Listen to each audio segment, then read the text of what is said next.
Hi guys, hope you're all well. I just wanted to do a very quick video for you this evening about witchcraft and magic, because I'm getting a lot of people private messaging me sort of saying, oh, Mitch, we know that you're a witch and you do this and that, but we don't really know what you do, and do you do spells, do you sort of sell spells and all the rest of it. So I wanted to do a very little short video about my own witchcraft, and how I work, what it is, and everything else really, just to give you a bit of insight because I thought it'd be quite interesting. So for me, I'm very much a solitary witch and an eclectic witch. So that means I don't follow a certain pathway as such.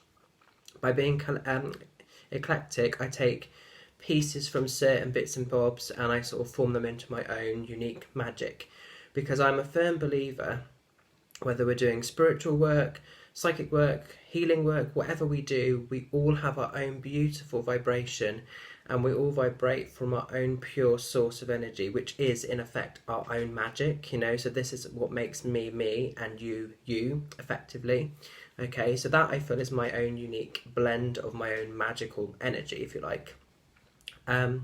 So again, being solitary, it's very much behind closed doors. It's something private for me. I'm very, very proud to call myself a witch, and those that know me well will know that I openly talk about it and everything. But in the last sort of year or so, I'm feeling like the correct people are coming into my world, and I am making friends with some beautiful souls, which are all very much involved in forms of witchcraft in varying degrees. So yeah, I just feel it's been a nice time for me to blossom, and where I've sort of been really successful, with my tarot, that was obviously my main thing, and then my mediumships kicked in, and obviously my healing's going good. This is like another sort of string to my bow, but this is something that's always been there from a very, very young age. It's not just since I've been on the sort of spiritual scene, it was way back in time before. So when I was sort of around the age of 4 or 5, possibly younger, I always felt that I was a witch, and it was never something that I sort of questioned or anything else. I was a witch, and I often sort of did little incantations and little spells in my head, and sometimes just in my room and little things. And for me, I was a witch. Okay, and that's how it was. And most people that knew me knew, oh yeah, Mitch, or Michael, as I was known more back then. Yeah, he's into his witchcraft. He sees himself as a witch. And no one really questioned it. They just thought, oh, maybe it's a phase or whatever, and let me get on with it, really. So it's always, always been there in my lineage, which is nice. And then obviously, as I kind of become a little bit older, and once the sort of physical world almost kicked in a little bit more, particularly my teenage years, they were quite dark and quite hard times for me. So the sort of like all the witch stuff and everything, and the wizards and the magic, it kind of got pushed to a side, and I had to be in the physical world and actually just deal with that for quite some time, and almost just survive, really, to get me through that sort of period. And looking back now, I kind of wished I'd educated myself and learned a little bit more about true witchcraft, because I think if I'd have been aware of magic in the sense of practicing it in the way that I do now, it could have really helped me. But everything happens for a reason, and I am blessed with what I do, and and where I've come to in my own journey. For those that know me personally, know it's a huge transition of energy. My world is amazing now, but it has not always been that way. There was a time when I was the kid that was picked on and bullied, and there were days I just did not want to be in this world. And I think that's why my solitary element to my witchcraft comes in, really. I think it all stems from that time period. And people have sort of said to me, oh, do you do spells? Do you sell spells? Are you going to be doing courses, this, that, and the other? And at the moment, for me, even though I've been doing my little bits and pieces for quite some time, it's very much a personal thing. So whereas my mediumship, my healing, my readings and all of that, where I feel that's gifts to share, this is a gift, but this is something a little bit more, I'm going to be a bit selfish with my witchcraft at the moment. It's just more for me. And that doesn't mean in time that I won't do stuff with it. But I just look at some of my friends and other people that I view as mentors with my witchcraft work, and I just think they're on a completely different level on a page. And I know that we're all on a journey and we're all learning, but for me at the moment, I don't feel confident enough.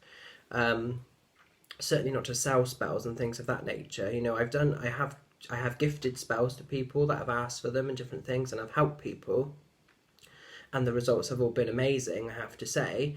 But I don't feel that's necessarily me. I feel that's the realms and the elementaries and whatever I'm working with, you know.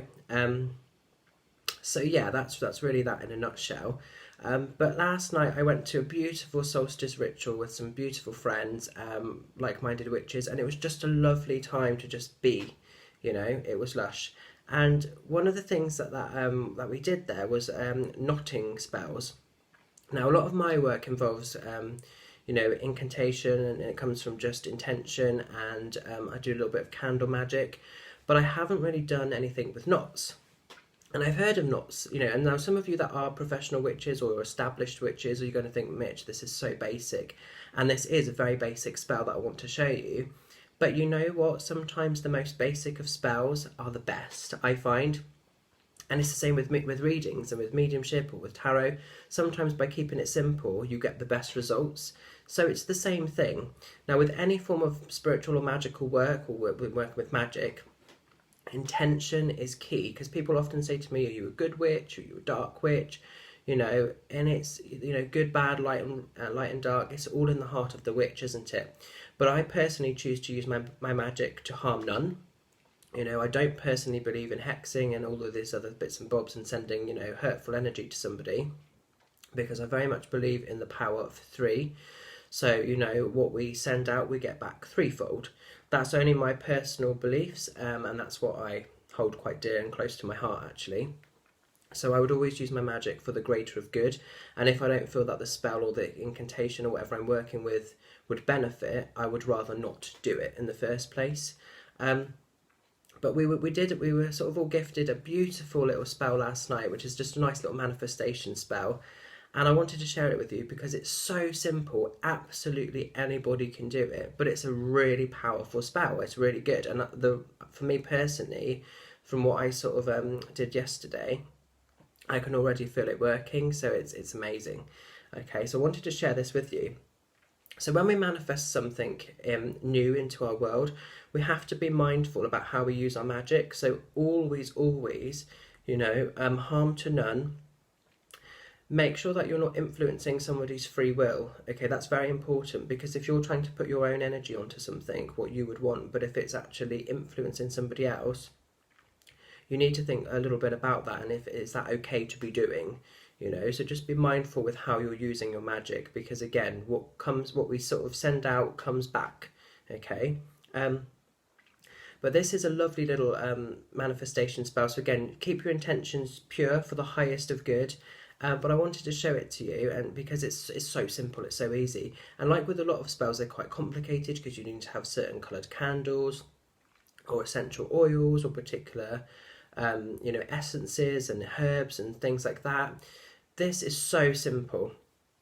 All you need is a piece of string. This can be anything that you got lying around. Excuse me. So for me, it's just a piece of normal, like rough and ready string. If you have a hairband, you can cut that up and use that if it's long enough. You're going to put about 8 or 9 knots in it, so as long as you've got some length to it, that's fine. You know, it can be a piece of wire, it can be a shoelace, whatever you've got lying around that you don't want, because it will get burnt, okay? And this is just a lovely little manifestation spell, so I wanted to sort of do it and share it with you. And if you felt like you wanted to have a go, try it, because again, it's simple but effective. Okay, so you take your piece of string, and then you think of your intentions, and you ask your higher guides, your loved ones, your angels and helpers, if you work with deities, whoever you work with, to draw close and to help you. And it might be that you don't know who you work with, so I would always ask for your highest guide to come through and protect you whilst doing your incantation or your spell. Okay.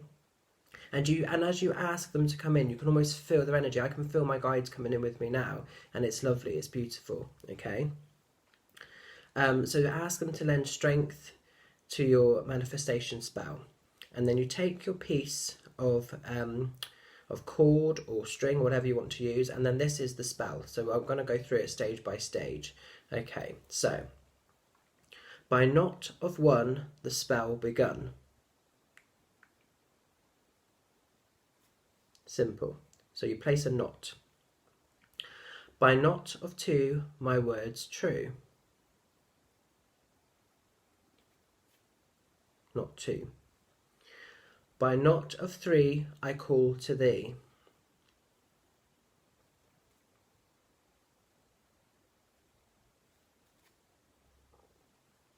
By knot of 4 my words are law.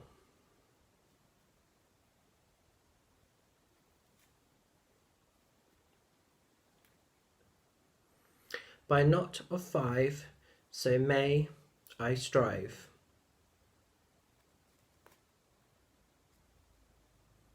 By knot of 6 the spell I fix.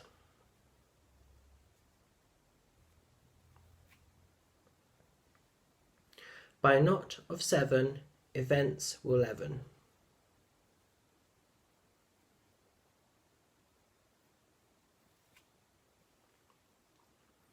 By knot of 8 I mould my fate.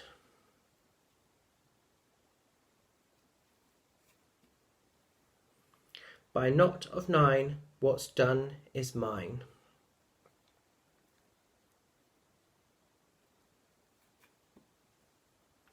So mote it be, I cast this spell with harm to none. And then once you've got your beautiful knots, however they've ended up, and it doesn't matter if they're scruffy, you can then get your cauldron or your altar cauldron or whatever it is that you work with, okay? And you can use a candle, or you may have, you might just have it burning, or you can use a fire pit if you want to use that, if you want to do it outside. Because I was going to do this outside in my witch's temple altar, but there was too much noise up there, so I've done it in here. And then with your intentions in, you just send your intentions into this, what you want to manifest, whatever changes, be it emotional, physical, for the highest of good with harm to none. And then you take your little, so for me I've got my little cauldron here, and inside, I don't know if you can see, there's a beautiful little candle there. And then when you're happy that you've got all of the intentions into your string or cord, you can then burn this, and you can allow that to actually to take effect and for the spell to be cast effectively. So I'm just going to burn this. Oops. Try to burn this, he says. Okay, it's not burning too well. Just thinking about it. Okay, and then what you can also do if you've got one of these, if it just needs a bit of extra kick, that's it. So I don't know if you can see that starting to burn quite nicely now. So then you just allow that to burn. If you're a bit of a fire starter, you can sort of do more with it. Oh, that's it, that's really going quite good now. And that is the spell complete. Okay, so thank you very much. I hope it makes sense. Try it, see how you get on. I'm going to do more little spells on different things and little videos over the coming weeks and months that I feel drawn to and that I feel might help people. But for me, that's such a simple, easy spell. You don't need a load of ingredients. So have fun and enjoy, guys, and take care, and I will see you all soon. Many thanks. Bye.